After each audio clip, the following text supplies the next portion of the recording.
立ち上がらないよう注意する。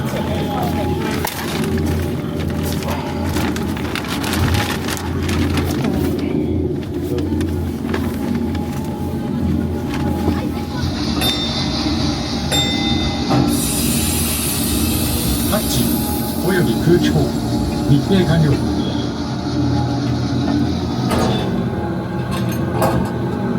スクリューの状態は良好。気圧および酸素メーター異常なし。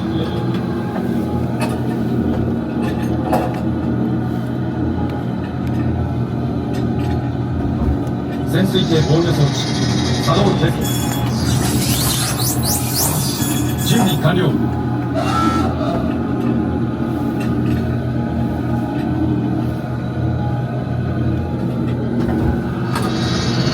潜航開始。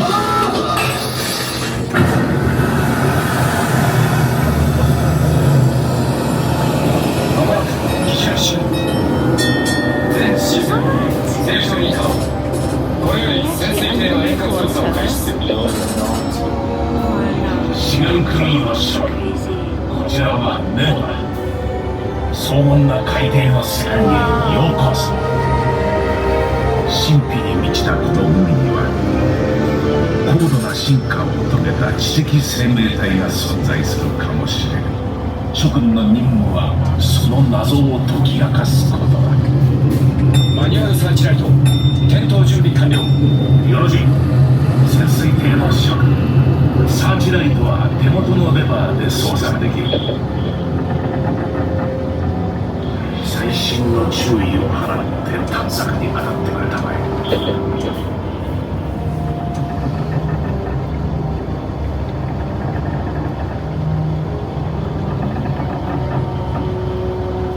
慎重に調べるのだ。いかなる異変も見逃してはならない。諸君の発見が人類に新たな知識をもたらすかもしれない。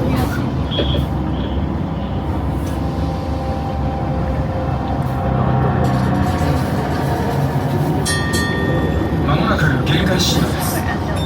よろしい。ゆっくりと浮上させよう。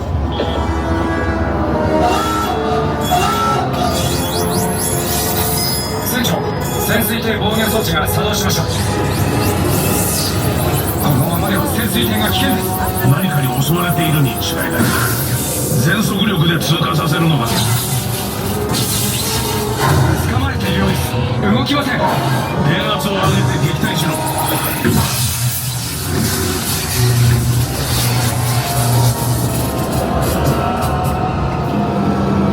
船長、潜水艇のパワーが急激に低下しています。どんどん沈んできます。なんだと。メインパワーがオーバーヒートしそうです。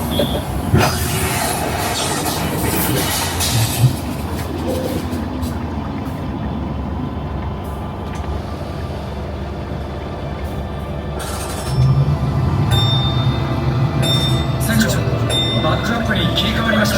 よろしい。潜水艇の位置を特定できるか。いいえ、我々には全く未知の深海に迷い込んでしまったようです。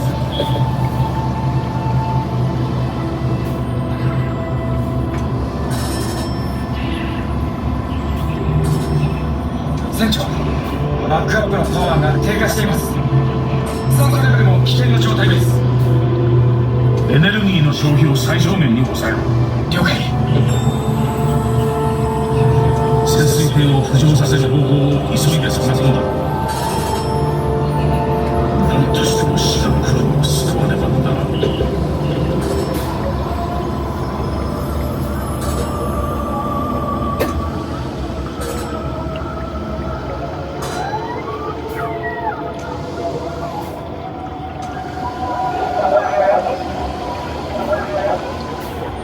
どうだ、浮上させられるか。ダメです。まだコントロールが回復していま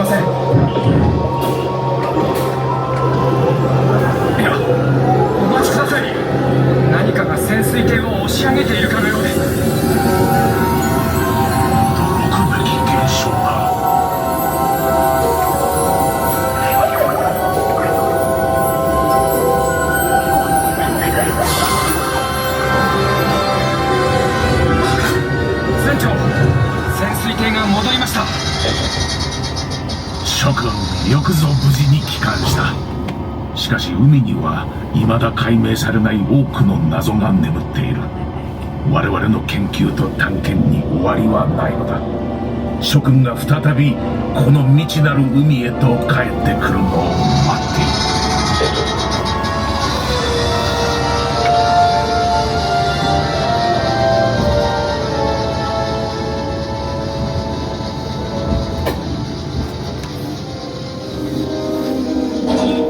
座ったままで待機せよ。